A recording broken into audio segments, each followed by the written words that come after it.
Hello, everybody, and welcome to the Kpush Podcast. It's been a while since I've done a solo episode, and I wanted to get one in, which basically means I'm fucking mentally insane. I didn't really want to do one today, honestly. I was like, I didn't plan on recording today at all, but I just felt the need to, and the need to get this, just talk shit. I haven't talked shit in a while on a podcast, and I feel like I needed to, and I haven't had a good episode in a while. The Kenny episode was okay, but, which was surprising, because usually Kenny is fucking amazing, but it just didn't work. It was okay. But if we're being honest, me and Kenny have had way better fucking episodes on the podcast. But that's fucking fine. I've been slacking the shit out of this. I need to get back fucking into this. It's been a while since I've had a solo episode, and I just feel like I needed to get the fuck on, motivate the fuck out of myself. I planned 2 other podcasts today. So hopefully those will come out this week, and I get my fucking shit together, and I stop being such a fat piece of fucking shit, because I have been, and I need to stop being a fat piece of shit. And I mean, that's a lot. That's really hard for people to grasp when they're being a fat piece of shit, and we all have tendencies to being a fat piece of fucking shit. And I think that growing as a person, which I'm still basically a boy, like I don't think I fully grasp how fucking stupid I am, because I'm fucking 17 years old. I'm 17 and a half years old now. I got 6 more months of being a fucking minor. I don't know how the fuck that works, but I got 6 more months left. And, excuse me, I just don't, understand. I'm really fucking stupid. I don't think I understand how fucking stupid I am until you get to, 40, and then you're actually, somewhat fucking smart. I completely 100% forgot what I was fucking talking about. I said this wasn't gonna happen. We were talking about being a piece of shit on the podcast, and people have a hard time admitting that they're a piece of shit on the podcast. And I don't think I fully understand how stupid I am until you're fucking older. And I think people this age have a really hard time admitting when they're a piece of shit. And I think admitting when you're a fat piece of shit helps you fucking grow.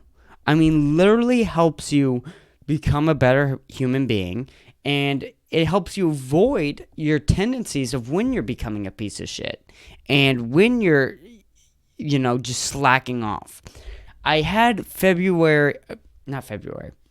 It's not fucking February. Jesus Christ. I had April vacation. And I just feel like it gave me this fucking boost of energy. I mean, it just fucking did. And I think it really highlighted how important it was for me to just take some fucking time off. I mean, if you know me, I'm working at this fucking grocery store, and I'm doing 22 hours a week, usually around then. It varies. And then I'm also going to high school, and I'm doing a lot of time in high school, and I'm fucking slow as shit. So it takes me a lot fucking longer to do just basic level shit in high school for me. And I'm not really retarded. I'm just retarded when it comes to high school because I'm dyslexic and I have ADHD. And it just takes me a lot more time, so I'm taking a lot more time out of my week for school. And so I've just been really plugging away. I've been doing like 50 hours a fucking week with school and work combined. And also with this podcast, it ends up being like 50 fucking 5, which is fine. I really like this podcast. I really like doing this podcast. I use it as a fucking therapy to just talk shit and just to get shit off of my fucking chest that I fucking need to get off, that I feel like I have to. And honestly, it's great, but when I'm just working like that much with school, and school just fucking exhausts the shit out of me, man. I mean, it really does. It really has an effect. And I've had 4 jobs. I get fired a lot. I'm not that fucking good. I'm kind of a fucking fuck off. Actually, one of the jobs I didn't get fired at. One of the jobs I got fired at, and the other one I didn't really get hired. It was just like a 2-week thing where they were like, I don't think that you're for us. I don't think that you're necessarily for us, which, fuck them, but that's okay. We keep moving. I've had my job now for about 8 months. I figured out how to fucking keep a job, basically. And it just, it's just, it really fucking drains the shit out of me. And I got 6 weeks left of school. And, dude, school fucking exhausts the shit out of me. I don't think people necessarily understand, like, how fucking much it takes the fucking wind out of me. Like, it drains almost everything I have. And I don't know what necessarily that is. I don't know if it's the ADHD.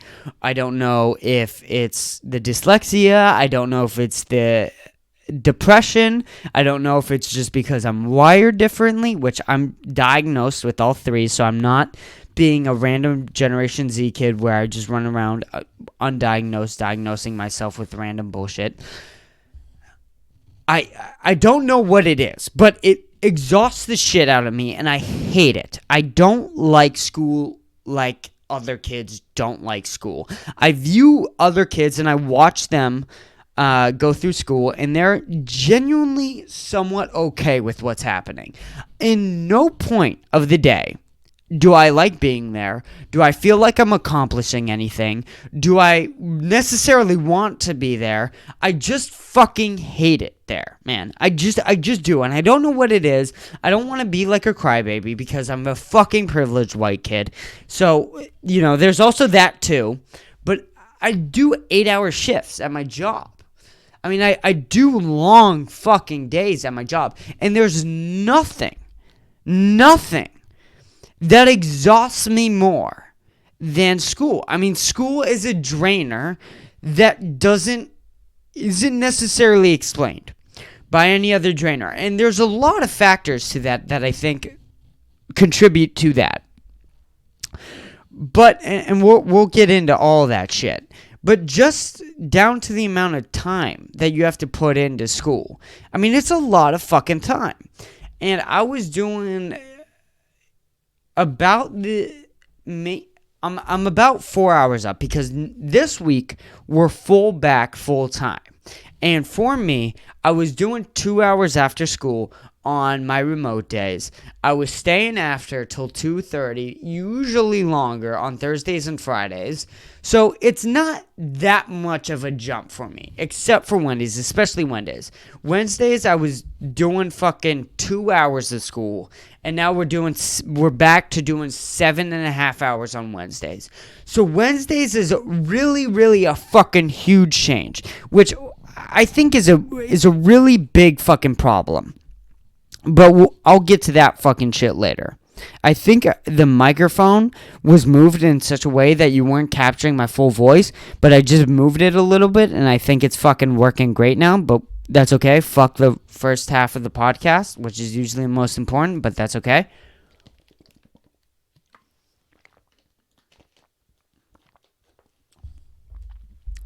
I just think with the amount of time that's put into school, it's concerning. And especially when kids don't do anything else other than school related. I mean, this is common, where people don't do anything else other than school, where they go to school starting at 8 o'clock, 7:55 if you want to be a dick. 7:55 it starts, dick move. And then you go to school until 2:30, 2:25 if you want to be a dick. Also, you're a dick for making it like that. Just fucking make it 8 o'clock, you fucking idiots. I'm talking to school. And then right after school, they go to a sport that is designated to the school that takes 2 hours of their day. And so it's a 9.5 hour day. It ends up being. With the route, it probably takes around 10 hours. So you have these high schoolers working 10-hour days, usually, which for me it varies, because I'll have a 6-hour workday, which I have tomorrow. So I go to school from 7.5 hours, and then right from school I go to work, and I have 6 hours and 45 minutes. So basically 7 hours. So basically, I'm working a 14-hour day, almost 15. Wait, is it 15? No, it is. It is 15, because it's 7.5 plus 6 hours and 45 minutes. So, is that 6? Yeah. Right? What the fuck? Let me fucking do my math really quick. It's 14, it's like 14 hours and 15 minutes. So it's like, okay, plus commute, it ends up being about 15 hours. So you have me fucking doing a 15-hour day as a high schooler, and it's just frustrating. I mean, it really is. I mean, you're doing a 15-hour fucking day, a long fucking day, which most adults can get by with working 40 hours a week. I mean, this is simple, doing 8 hours a day. This is what most adults do. And so the idea that most teenagers are doing 10-hour days or 10.5-hour days or somewhere close to that amount is crazy. And then also not giving them necessarily the choice of what they want to do, when they want to do it, how they want to do it. I mean, it's just crazy. And it's really exhausting. And to then have a podcast set up, it's a different thing where you want to just keep going with what you're doing, with what you want to do, which is podcasting, which I want to do comedy. And then you have laws set up against you that you have to go to school for this certain amount of time. I need a job to provide for this podcast, to get better equipment, to afford all of these microphones. I need a job. And then also to then come home, do the school, do the job, and then also come home and then actually do the podcast. I mean, it just takes a lot out of you. And, you know, I've been slacking on this, but I mean, damn it. I mean, fuck. This is so much. And maybe I'm just a fucking pussy. Maybe this is it. Maybe I'm just a fucking pussy. But I also just hate this place so much. I don't want to be in high school. I want to fucking leave. I want to drop out. The only reason I'm not dropping out is because my parents want me to stay in, and I'm doing this for my parents. I'm not going to fucking college. Fuck college for everything I have in my entire existence as a human being. Fuck college. I don't. It's just tiring. It's exhausting. But aside from all that, we're back doing the podcast. And now that I fucking was a bitch for about, how long now? 14 minutes. I want to get into some shit. Let's talk about some shit now. Let's talk. We're going back to school now, full time. So we were doing hybrid for a very long time, since probably about, I don't know, 8 months, 8-ish months. We started in September, so September, October, November, December, January, February, April, March. Wait. Did I fucking miscount the calendar? Did I just do that on the podcast? No way I just did that. What the fuck? Fucking September, October, November, December, January, February, March, April, May. Jesus Christ. Holy shit, I just got March wrong with May. Oh my god, I'm fucking stupid as shit. How do I have a podcast? Anyway, so what was it? It was about 8 months, 8.5 months, give or take. We're doing this shit, and it was sudden, man. I mean, there was no preparation at all for the switch. There was just none. They didn't really talk about it. There was no school, how do I say this? Leadership or school goal oriented, getting the kids back to school. Like, the teachers could talk about it. The teachers could let you know, hey, this is what I know. This is what we're doing. Yada, yada, yada. That shit happened for sure. But, the principal didn't really talk about it. The head didn't really get, like, a Google Meet or a Zoom or some sort of real message or anything like that. So you had individual teachers talking about it, but you didn't really have, like, the principal or the secretary or guidance or anything like that, which I thought was a huge fucking mistake, because I got, like, maybe one or two teachers talking about what it was, so we kind of knew. But, I mean, they only spent 5 fucking minutes on this big change of going, I mean, school half of the day, having a day off, to going back to the school full time, and then also going back on Wednesdays, which Wednesdays we kind of had off, which I thought was a good thing. I really think that you don't need school 5 days a row. I just don't. I really think that that's a mistake in the educational system, that you need. I mean, we're going 8 to 2:30, so I mean, we're talking about, fuck it, let's count it out. It's 9 o'clock, 10 o'clock, 11 o'clock, 12 o'clock, 1 o'clock, 2 o'clock. So you're talking about 6.5 hours. 6.5 hours. Yeah, I did that right? I think I did that right. So you're talking about 6.5 hours. So it comes out to, like, about 35 hours a week, give or take. And I just don't think that school needs to be your life.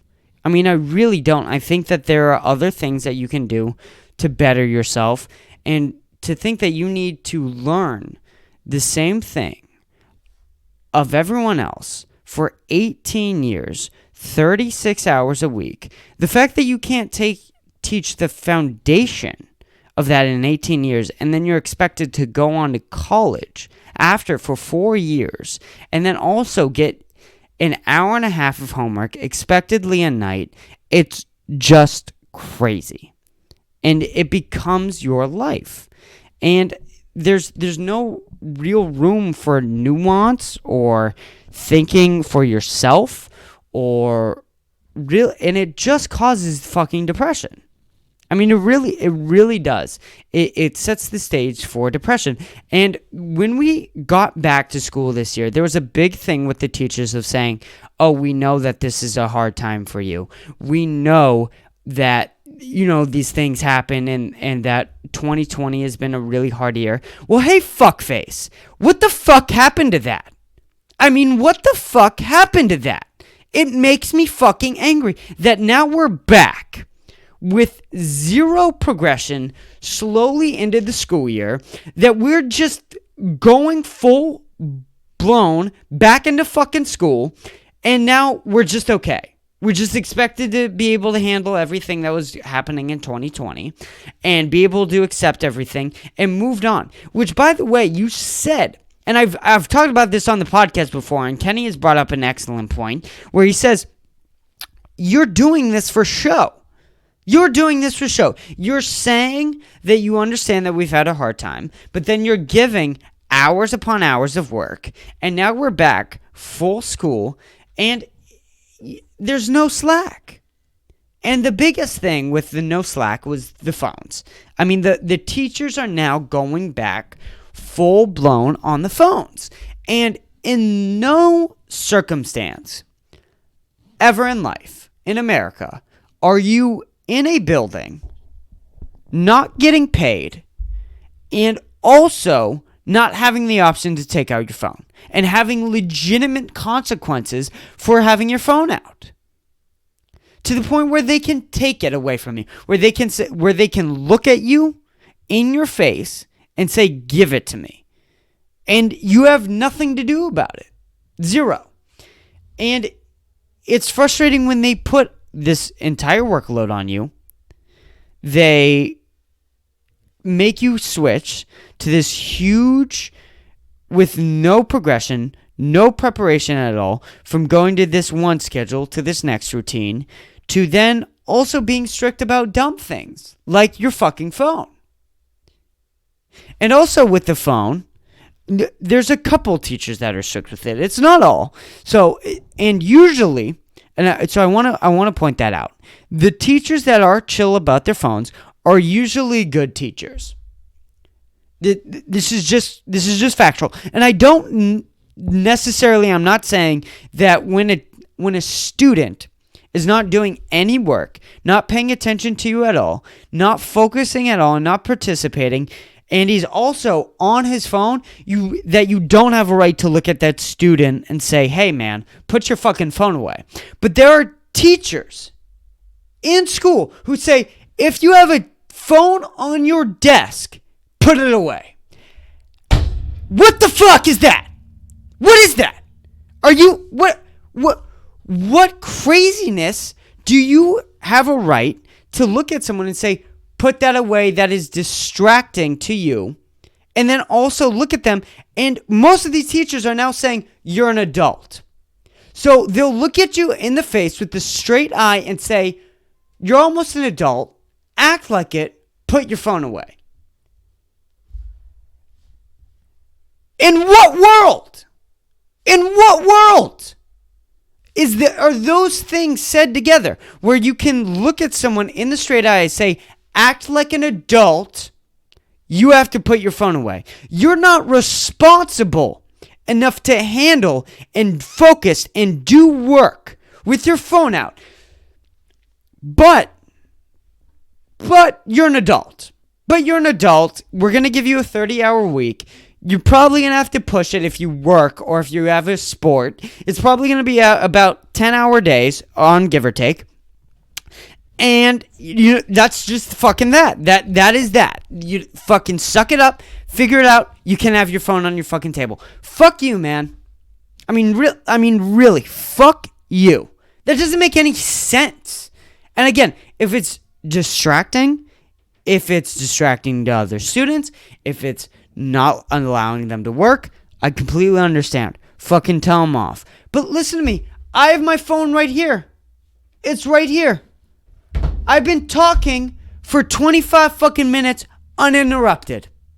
It's silenced. It's not on. I've been able to fucking do this. Let me do my fucking thing. And this is the only thing about school, is that they left.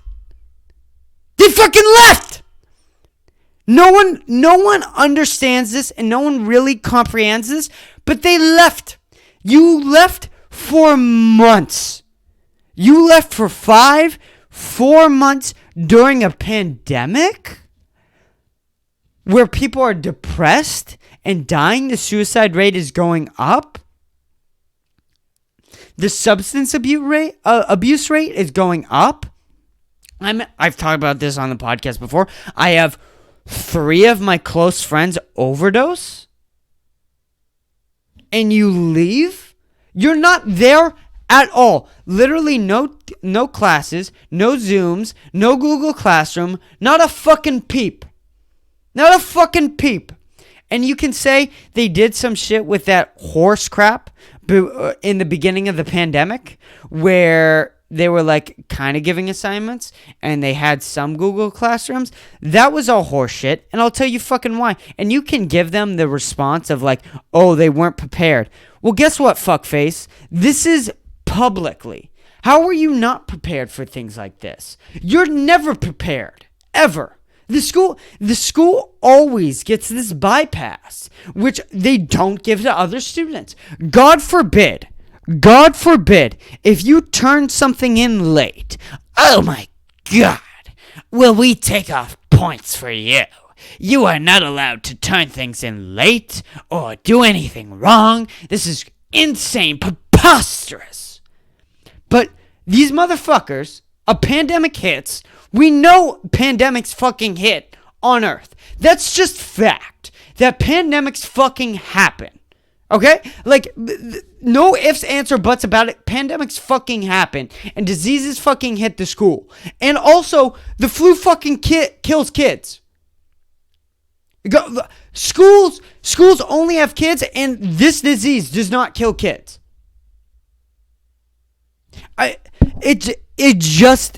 So they're not prepared for this? Okay, fine. And then, do we give them all leeway? Do we have to give them, like, all 100%? Like, oh, you weren't prepared. I get it. Like, whatever. Like, we forgive you. Like, no, you left. You gave no emotional support. You barely taught anything. Everything you tried fucking failed. You screwed up here. You fucked up. And you screwed up. And you didn't tell anyone, the students what was going on. And then they didn't really have a say in anything that was happening. And then all of a sudden we were back into school in a new format that no one really understood. After months of George Floyd happening, of Breonna Taylor happening, of all of this shit going on with social media, of all this insanity and mental health crises, and the fucking job losses and the amount of unemployment that went up and the riots that happened of all these months, and then out of nowhere send them back to school. I mean, it's just crazy. It's just crazy. And I've said this before, but people, I mean, this whole school shooter thing, when people say, how are school shootings happening? This recent one, there was a recent one where a kid got shot. It wasn't a big one. My predictions of school shootings were off because I thought that they would be off the charts immediately, but I still predict that they'll come back stronger. I just don't know necessarily when. I think when people start really getting back to school and all these things, unfortunately, a lot of people don't want to be said, and I'm not happy about this, but I think school shootings are going to fucking rise. With all this mental illness, with the amount of guns that were bought this whole time, it's crazy to think that it's not too.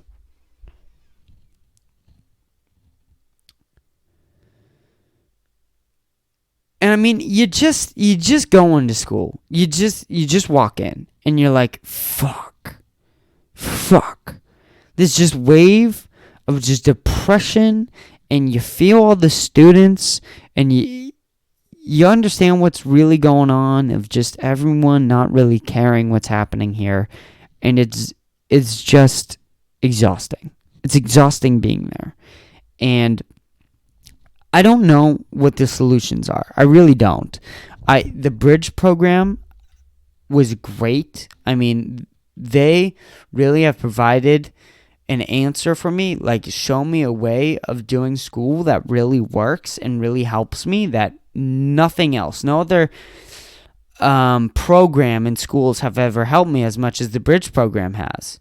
And I mean, you really have to look at what these alternative classes are doing and how they're working and implement, these techniques into other fucking systems of school. And you know what? I'm done talking about this. I need to move fucking on to something else. I need to stop talking about so much shit about school because Jesus Christ. But anyway.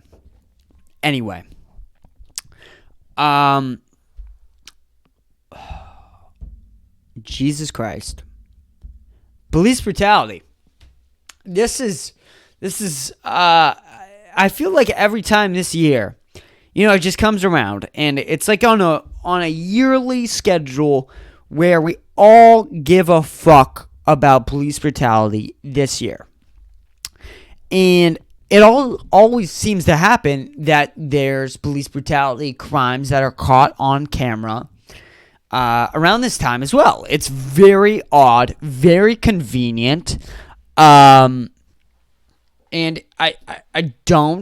I'm not suggesting anything. I don't know if that's what it's coming off, but it's odd and it's weird how almost every time around this year it comes around and we all give a fuck about police brutality and the defund the police argument just fucking skyrockets. I mean, just fucking skyrockets. And I mean, the worst one easily is the Kim Potter one. We have it's almost the same setup as last year. Almost. I'm not going to say it's as bad because George Floyd was much, much worse. But it's almost identical. It's crazy. I mean, you have the worst one, which is the Kim Potter one, right? I mean, which is a cop mistakes her gun as a taser and accidentally kills somebody.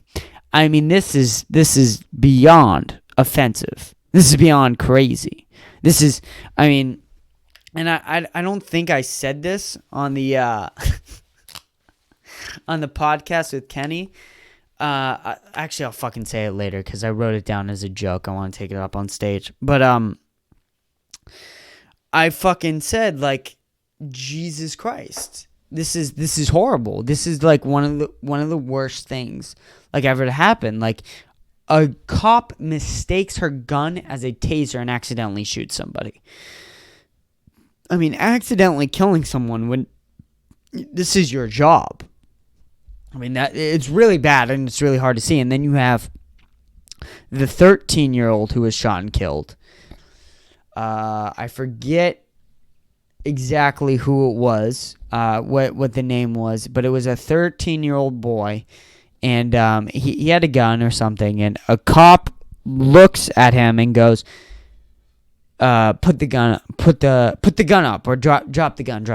It was drop the gun, because I'm fucking stupid. I wasn't able to think about it. But drop the gun. The kid drops the gun, and the cop still ends up shooting him, and he dies. I mean, it's a tragic story. It's one of the worst about police brutality that you could ever hear of ever, and it's bad. But then there's a line. There's always a line, and I think that people get caught up on. And Dave Smith was on the Joe Rogan podcast the other day, and he brought up a really good point where he says people get way too caught up with the racial aspect and what the racial connotations of these are, and they don't focus on policy. I mean, what can we do to stop these things? What types of laws and policies does this government have right now that causes police brutality? And how do we get rid of these policies? That is because that's what I want to talk about. Yeah, there's racial connotations for sure, and it's not good. But I also am a part of the. I'm also have adopted some of the idea that I think some of this is classism. And if you look at these areas where police brutality is happening, it's happening in lower funded class communities. And when you're in a lower class communities and when there's a lot of crime and when you're a cop that works there and you're just seeing this violence and you're overworked, police brutality is more likely to happen. This is just factual. And so when these types of things happen, I mean, what I want to focus on is helping the root problem, which again I think is classism, which I mean, it makes sense. If you have a police or a police body, a police station, I don't know exactly the term of it, but a body of the police, why, if that part of the police or that police station is overworked, is undermanned because it's a lower class community and they experience a lot more crime, a lot more overdose, a lot more suicide, a lot more murder, a lot more crime, when they're overworked and they have a lot more PTSD, why wouldn't police brutality happen a lot more there? Like this, to me, and maybe it's me being stupid, and maybe it's part of the fact that I'm a 17-year-old boy who's dumb and stupid and doesn't understand things, but to me, that is 2 + 2 = 4. That is what it is to me, and if you go into these places and you fund the shit out of them from the bottom up, I mean, from the schools to the police to the amount of opportunity that these people have, to everything. If you upfund everything, not just talking about the police, which we can stop. I mean, and again, Dave Smith was on the Joe Rogan podcast, and really, I mean, everything he said really affected my whole perspective, and it's one of the amazing parts about a Joe Rogan podcast is if and I've noticed this on the podcast too, is that if I learn something at school, if I go to an entire day at school, I'm not going to come on the podcast and talk about it. I'm going to come on the podcast and talk about how shit it was. I'm going to come on the podcast and rant about it. But if I listen to a Joe Rogan podcast and you have someone on there who is Dave Smith, a stand-up comic, who basically is just self-educated himself, and you can hear when he talks, you can definitely know what he's speaking of, and you definitely know that he knows what he's fucking talking about when you listen to him for fucking 2.5 hours, which I've listened to him for a fucking couple of episodes now, so it's probably been around 6 hours of hearing him talk. But when you hear someone talk like that, and they really are able to know what they're talking about, it's crazy the effect it has on your mind. And you just want to talk about it and reflect on it. Because nothing in school that gets taught to me, I really reflect on and go, how do I take this into my own life? How do I really reflect on this as a human being? But when I listen to a Joe Rogan podcast, or when Andrew Schultz has a scientist on, I mean, damn, it hits you in a way that it really does no other. And fuck, I really forgot what Dan Smith was trying to say. We were talking about police brutality. There we go. But Dan Smith, fuck, I kind of forgot what I was saying about police brutality. Anyway, I'm just gonna go where what I thought was most. But some of the things that he brought up was like excellent.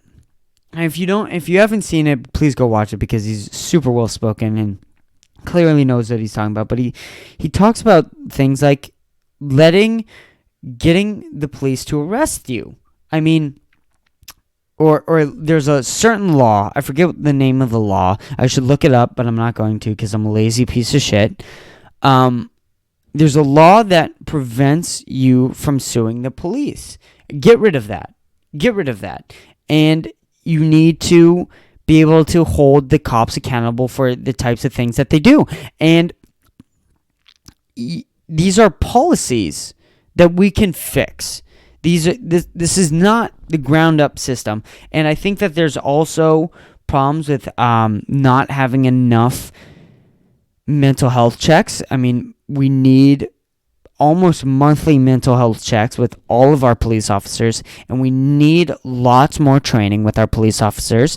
And and we're going to get to another point too, but these are the types of things that we need. And these are policies that we can fix. But the narrative that is almost being spreaded is like, well, it's the whole foundation of this system is racist. And because it's racist, we need to get rid of the whole system and we need to defund it. And I don't agree with that. I really don't. And I'm a liberal at heart and I like change. But I don't like destroying things. I really don't. And I don't like just tearing everything down and starting up new, because that takes so much work and so much amount of money that I don't think people necessarily understand how much money and time that will take.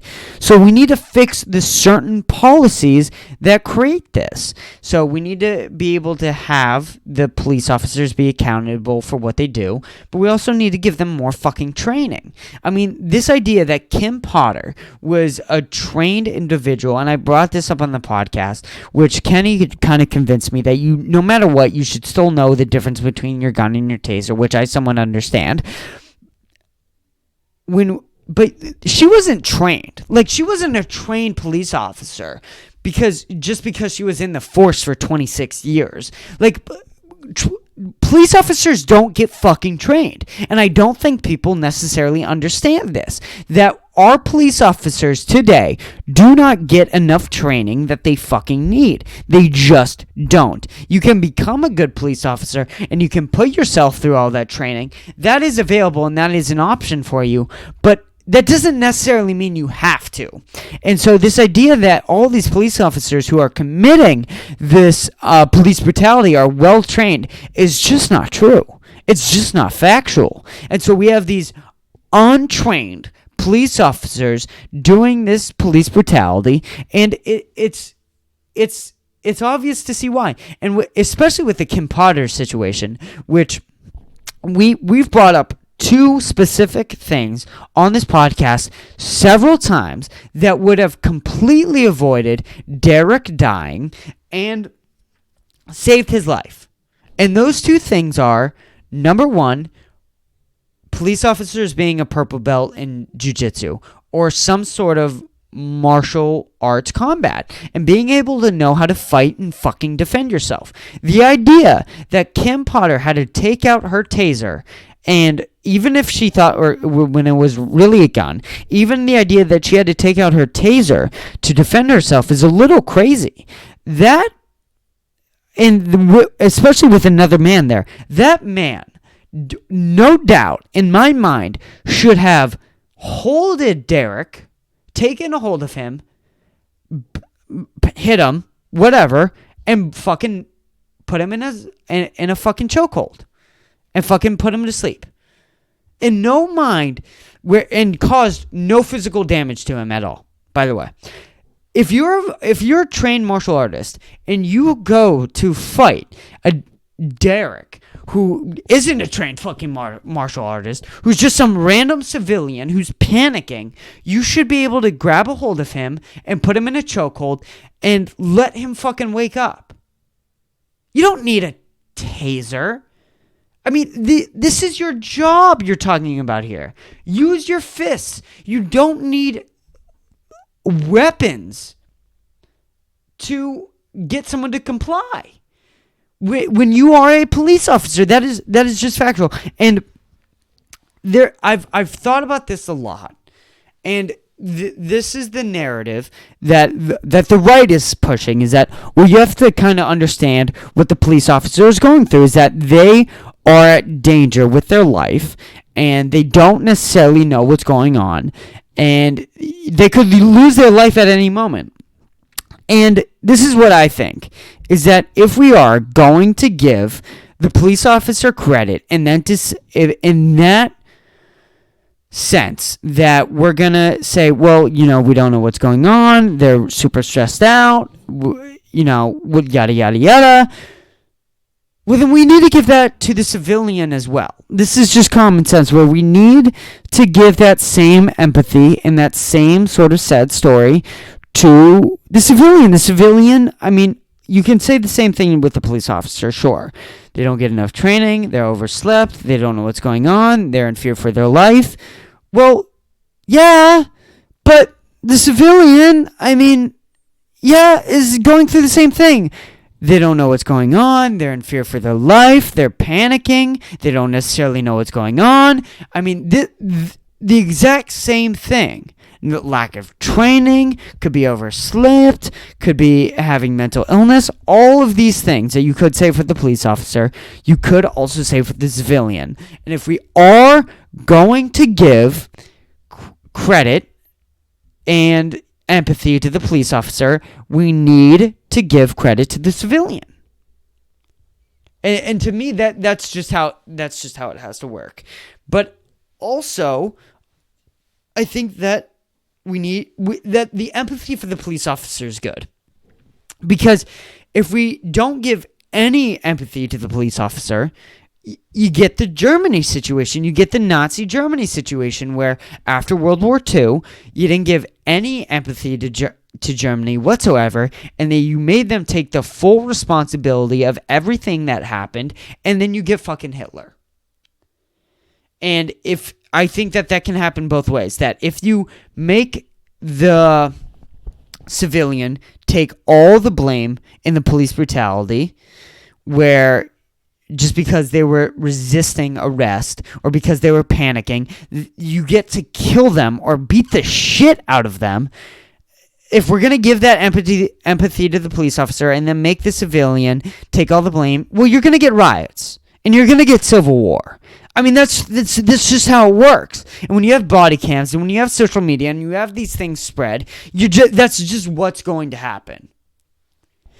But also, if you don't put the responsibility on any of the civilian and you say, fuck the police officer, defund him, get rid of them, it doesn't matter, they don't have a right to carry weapons, they don't have a right to shoot the civilian at all, ever, no matter what they're doing, well, then you get a lack of police officers, and then you get chaos, and then you get a lack of order, and that to me is also terrifying. So you have two of these things going on, and you gotta have a fucking balance. And I've said this multiple times on the podcast before, talking about it on social media is just not the best way to talk about it. It just isn't. It's with terms of police brutality, where I think you have to give some empathy to the police officer and most of the empathy to the civilian.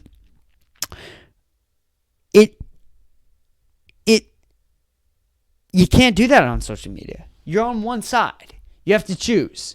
And, I don't necessarily think that that's right. Anyway, let's move on from this topic. It's depressing. Actually, no, I wanted to talk about one more thing with this.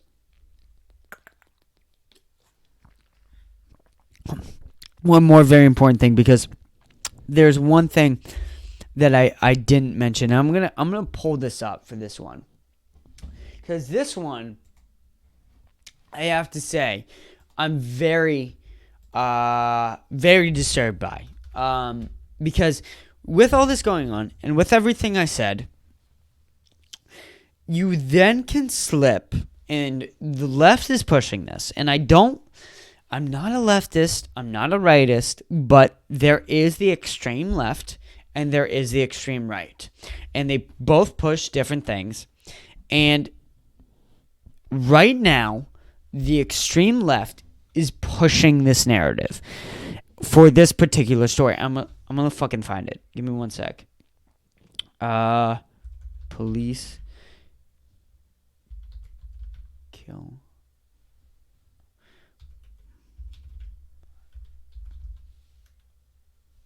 I think it was in.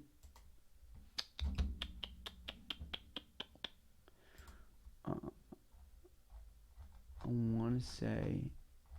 Yes. So it was a police killing in Ohio. Her name was in Columbus, Ohio. Maya Bryant was killed by the police, and this one in particular is not police brutality. And I'm gonna pull this up.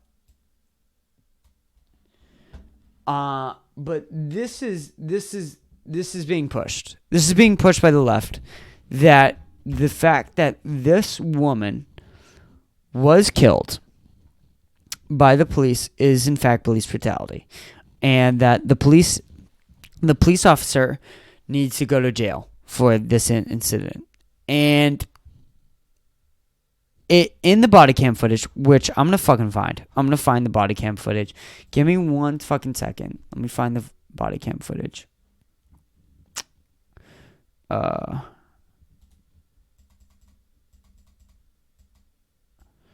me find this shit really quick. But in the body cam footage, you can clearly tell that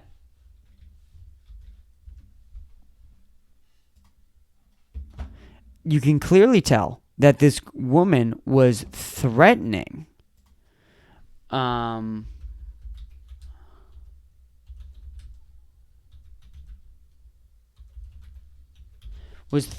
another woman and was about to stab her. Literally stab her. Like, no joke. She had her up against the fucking car and was about to fucking stab her. And the police officer shot her.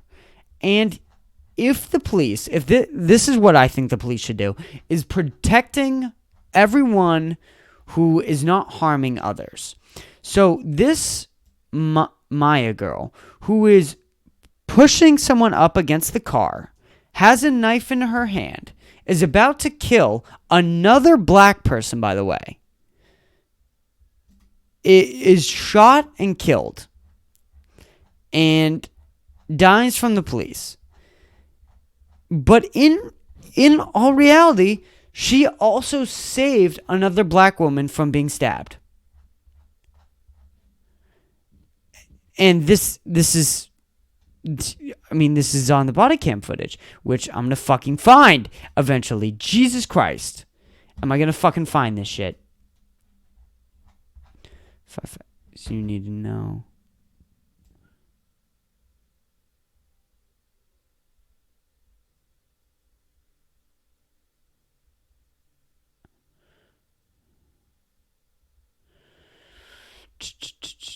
And also, right after the footage, you can see that they give her... This is not the body cam footage. I haven't seen this video.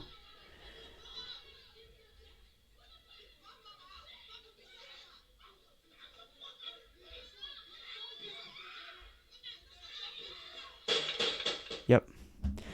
So on the video here, this isn't the body cam footage, but you can see it on the video. The girl in the pink, there's an argument. They're all shouting at each other.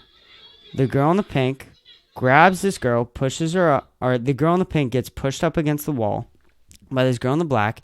As you can see in this footage right here, the girl is holding her up against the car. She has her knife in her hand, ready to fucking stab her.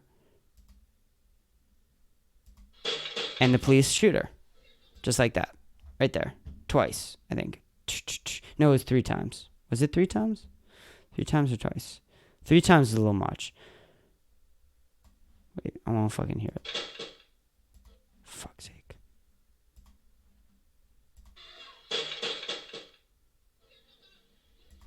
But as soon as the as soon as she hits the ground, they stop firing and they give her medical attention. And in this particular case, I refuse to believe that this is police brutality.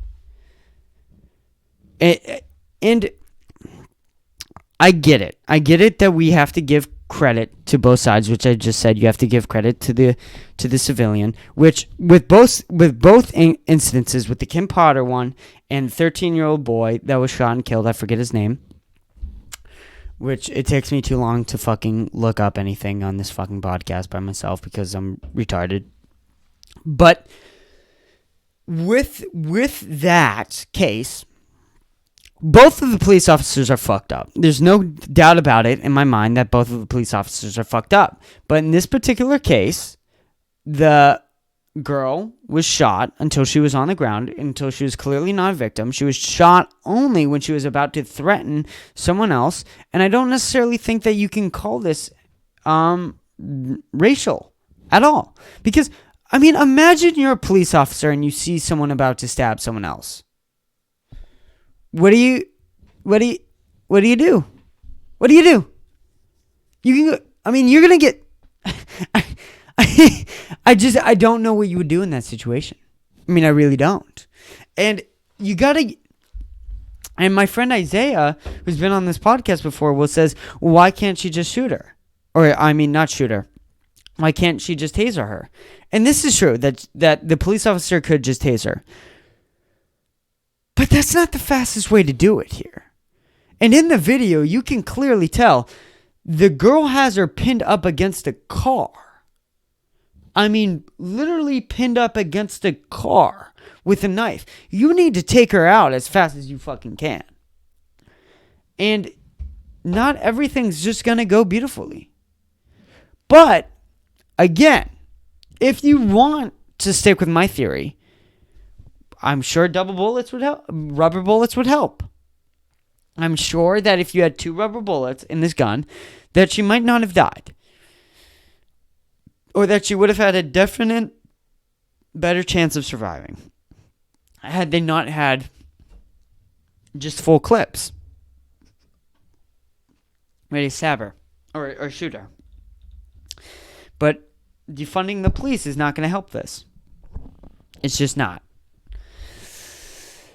So, that's it for that one. I'm done. I'm done talking about this. I'll talk about it with Josh and Tyler later. I'll talk about it with them. My aunt is messaging me. She's talking to me a lot.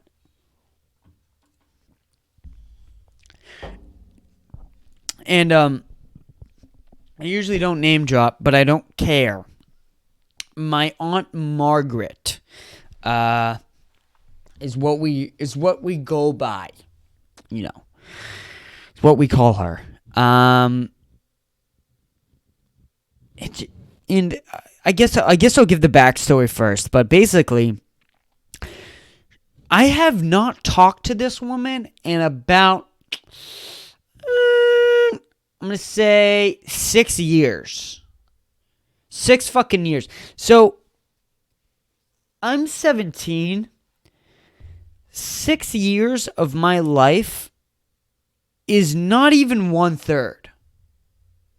6 years of my life is over 1/3 of my entire life. And you're not conscious until you're about 5. Right? You don't even remember anything until you're about fucking 5 years old. So, I don't remember her until I was fucking 5. And then she left when I was about fucking 10. So I haven't seen her. So I only knew her for 5 fucking years. And this woman, my aunt, is talking to my mom and is like, well, I just don't know why he doesn't get back to me or respond to me or talk to me. What the fuck do you mean? You don't know. You weren't in my life for 1/3.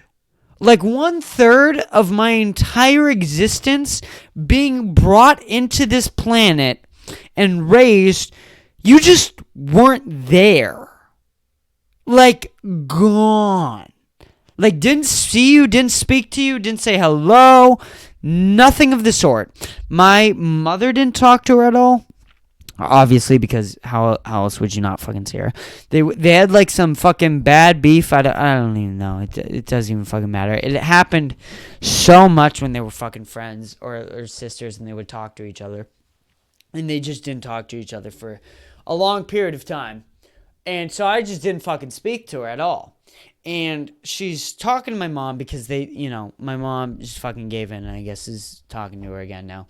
And I'm like, well, this bitch hasn't been in my life for about 1/3 of it. And I don't remember her the other 1/3. So she's really kind of just an enigma to me almost. And she is talking to my mom and my mom talks to me and my mom's basically saying like, look, I helped out with my cousin, her other nephew. I helped out my nephew with buying him a car and all this shit, and I want to help out your son with it. But he just doesn't talk to me. He just doesn't speak to me. And it's like, well, I don't want to speak to you, but I do want the money for the car. This is a thing. I do really want the money for the car. And it's really fucked up. And I'm not necessarily proud of it. But unfortunately, I do want the money for the car. I don't like my aunt. And my aunt, she texted me like the day after my mom had a talk with me, so I knew that they were speaking about this, which is partly the reason why I don't want any of my family members watching this podcast, because I want to talk shit about my family members, because absolutely fuck all of them. But besides all of that point, except some of my dad's side's pretty cool, but besides that, she's like, well, I want him to talk. So she reaches out and I respond because, I'm thinking immediately that I want that car money. I want that car shmoney. And I don't even have my Aunt Margaret in my contacts. She's just like some random number on my phone. And every time she texts me, I have no idea who's texting me. I have to go on and look at the past text message to figure out who it is. So every time she texts me, she's like, hi, I love you so much. I'm like, who the fuck is this random bitch? I go on, I have to fucking look at it. And so I go on, I fucking figure out who it is, I respond. And I don't even think it's 5 days later. 5 days later, she texts me. And then I don't respond that day. And she texts me again. And it's like, Jesus Christ, lady, listen to me. Listen to me. You weren't in my life for 1/3 of it. 1/3 of it. And mostly when you were in it, my mom was complaining about how much of a bitch you were. And so now I want your car money. And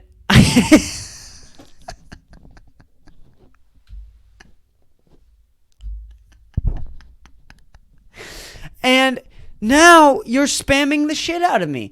If you want to be in my life, you just think you would do it a little slowly, right? Like if you left someone for 6 years and you didn't see them at all, I just have a hard time imagining that you would dive right back into that fucking relationship. But it's family. Oh, ladies and gentlemen, she's related by blood.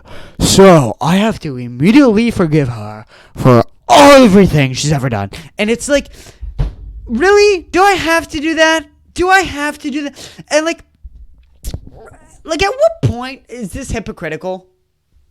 Like to my mom's perspective, at what point is this hypocritical? Like, you're gonna yell at me for smoking weed? Really? Like, you're gonna fucking complain about this bitch who is 40 years old, who is a grown adult, who knows, like, life, like, knows what the fuck is going on, and fucks up, like, on every path of the way, to the point where you're complaining about it, then we don't speak for years. For over half of a decade, we don't speak at all. And now she's talking to me and she's like, look, I want you to just accept your aunt back into your life. It's like, bitch, you didn't let me smoke fucking weed, okay? How is what she did not worse than just smoking some pot? How is it just worse than hitting some nicotine? You're not doing anything but yourself. Like, at least you're not fucking up other human beings. But there's laws. There's laws against it, and it just doesn't align.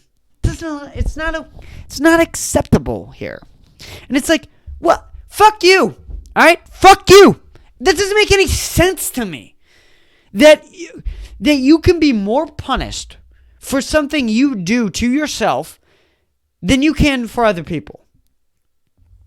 I mean, it just doesn't make sense to me. It doesn't align well with me.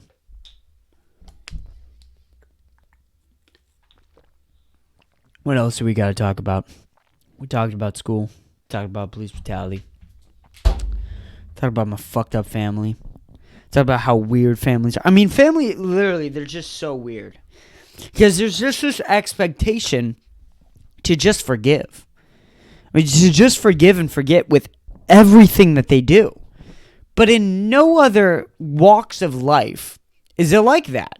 Is it like just rub it off your shoulder. Just brush it off. It's okay. Like, it doesn't matter. And it's just crazy. All right. That's it. That's it from the family thing. One more thing I want to talk about. And then I'm out of here. I'm donezo. I'm fucking out of this bitch. One more thing I want to talk about, because I gotta fucking pee soon. I really do. One more thing I want to talk about is this April vacation. Female women my age, pushed the boundaries just a little bit, and I'm not gonna say names because that's rude. But Jesus fucking Christ, there were limits that were passed, and it was not one woman. It was not one or two. It was tens of women in my school pushed the absolute line for what is acceptable. And you know what? I'm not complaining, but there's only so much longer than you can go before you just get absolutely butt fucking naked. And I just feel like if we're keeping it 100 on this podcast, and we're keeping it 100% honest, we're looking at a preview for OnlyFans. This is what we're looking at here. We are looking at the prequel and the steps and the pre-steps to becoming an OnlyFans star. And it's just interesting. And it's weird because I'm 17, so I don't know how this is going to work once we become 18 and how these pictures are going to be looked at once I turn 18, because I feel like I'm going to be a little fucking weirded out, but also we're the same age. So I'm a little conflicted on this, but I feel like a lot of these women in my school probably will have an OnlyFans in the future. And I'm just excited. That's it. That's all I'm waiting for. I'm just excited to have OnlyFans with multiple women at my schools, because literally there's just so much more that you can push. There's only so much that Instagram has to offer before they start banning you. And I just feel it coming. And you know what? I'm not complaining. But I mean, if you look at the facts, and facts don't care about your feelings. We're done. We're done with this. This is over before it started. Jesus. But, and then there was one more thing. I said that this was going to be the last thing, but that was a short thing. Because I'm just trying to go fast here. I really want to wrap some of this shit up. I want to talk about, that dude. You know, the dude who was accused of, being a pedophile. I'll look up pedophile because I feel like this will come up fast.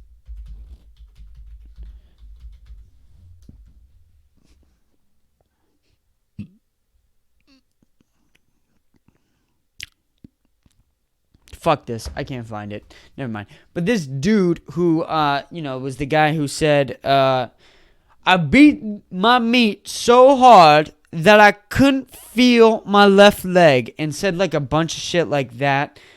Super overweight, African American, and he talks a lot of shit, and he ends up, he's an Eagles fan. He had a YouTube channel. He had like 1 million subs or whatever. Ends up being a pedophile. And there are text messages and shit confirming that he was trying to fuck some kids. And it's just never good when you find out someone's trying to fuck kids. I mean, it just isn't. And you just have this visceral reaction of just, that is, you were what now? You were trying to fuck who? Like, it's just really disgusting, and it's weird. It's weird, the reaction you get, because it's a reaction that I don't think compares to anything else when you hear it. Like, when you hear people die, when you hear people suffer and all this shit, like, shit's bad, but you can kind of comprehend it, right? Like, you can, when you're looking at animals, you see animals eat each other, and you're like, yeah, death fucking happens. But when you hear someone's trying to fuck a kid, there's some in the brain that just goes, And I'm 17 now, and I'm 6 months up until can be legally a pedophile. And I don't know if this is true or not, but I don't think you can be charged as a pedophile when you're 17. I don't think you can, which basically means that, like, I don't know if there's any consequences for this, but, like, and I'm not saying I would, but I think I could, like, hit on, like, a 12-year-old or, like, lower, which is, like, to me, that is disgusting. To me, that is the most disgusting thing ever. And the fact that I wouldn't be considered a pedophile for that is like, what are you talking about? I mean, I'm 17 right now, so like the max I go is like 15, but even 15, that is like, that's 15, man. I don't know, that's you're a little pushing it there, man. That's a little, like, could you imagine fucking being like 17, being with like a fucking 9-year-old or some shit like that? Like, that is disgusting. And that has like a visceral reaction to me. But imagine being like fucking late fucking 20s, almost 30, hitting up kids. Oh. I mean, that is just a new level of fucking disgust.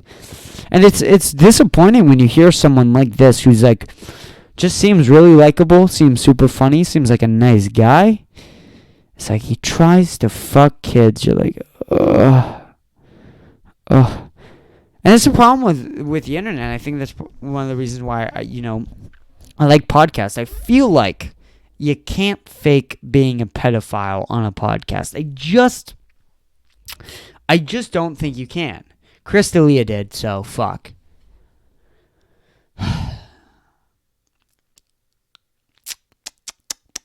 Fuck. That was a dumb thing to say. Because Chris D'Elia did. Well, okay, then you have to be fucking insane, but all pedophiles are also insane. Shit. So this point isn't going anywhere. Basically, what I was trying to say is, I think that there's a problem with when you're on the internet. I think that this still somewhat applies, but I don't think it applies as much as I thought it did. When you're on the internet and you're doing basically just short videos and tweets and stuff like this, and you're just an internet personality, I think you can get away with a bunch of shit. I really do. I think it's the same way with acting. I think it's the same way with being on TV, but even maybe more so. Because you're not being watched by any executives or any producers or anything like that. You're just being watched by yourself and then being uploaded to the internet, which you choose what goes to the internet and what doesn't go to the internet. So I think you can get away with a bunch of this deep, dark shit, which I think is partly the reason why you have so many YouTubers just being pedophiles. I mean, it's just crazy the amount of pedophiles that are on YouTube and are trying to manipulate kids. And I mean, this was really disappointing, just with a bunch of fucking people, because a lot of people like this guy. And when you hear this and when you see the text messages, you're like, Jesus fucking Christ. Oh, I need to take a fucking shower. That's so gross. So it's just hard, and it's disheartening, and I really feel like this year has not been the best yet either. I really feel like 2019, 2018, and all the years before, we didn't really appreciate how good we had it. But right now, right in this moment, I just don't think that shit's going that great for anyone still. And we're in a rough patch. And a lot of disheartening shit is going on still. And we just got to get through it. And I'm going to keep going on this podcast. I'm really going to try and get in on it because I really fucking like it. I feel so much better after talking like that. And I'm just going to try and keep up with this shit. I'm going to try and get a formula going again. And we're going to be back better than fucking ever. And when summer hits, God forbid, nothing's going to fucking hold me back, dude. And God forbid, once I graduate high school, it's going to be even better. And I also signed up for jiu-jitsu just because, I really want to get in that clear mind state and really be able to just fuck shit up. I feel like if I'm able to fuck shit up physically, I'm going to be able to fuck shit up mentally. So I think good things are coming, man. I really do. Me and my older friends are talking, which you haven't even been on the podcast, but I really want to get them on at some point.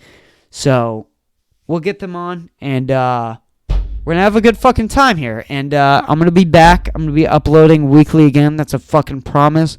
I'm going to try and get 2 episodes up a week starting now. I'm going to try and grind this out to the last 6 weeks. And then I'm probably going to try to do 4 episodes a week, probably during the summer, because, fuck it. Why not? And I want to get good at this thing. I want to get really fucking good at this thing. But I also give myself unachievable goals so that I push myself more than others. But anyway, even if I get 0.5%, I'll be happy. I'm going to try and get more people on the shit. I'm going to try and get more episodes up. I'm going to try and stay more consistent. I'm going to try and put this shit on Spotify. Thank you guys so much for fucking watching and paying attention. It means a shit ton that you guys fucking watch this shit and pay attention if you do. I hope you guys liked this episode. I hope this wasn't a shit episode. I think this was a pretty good one, actually. And I hope you guys have a good day. Really, I do. Peace out, motherfuckers.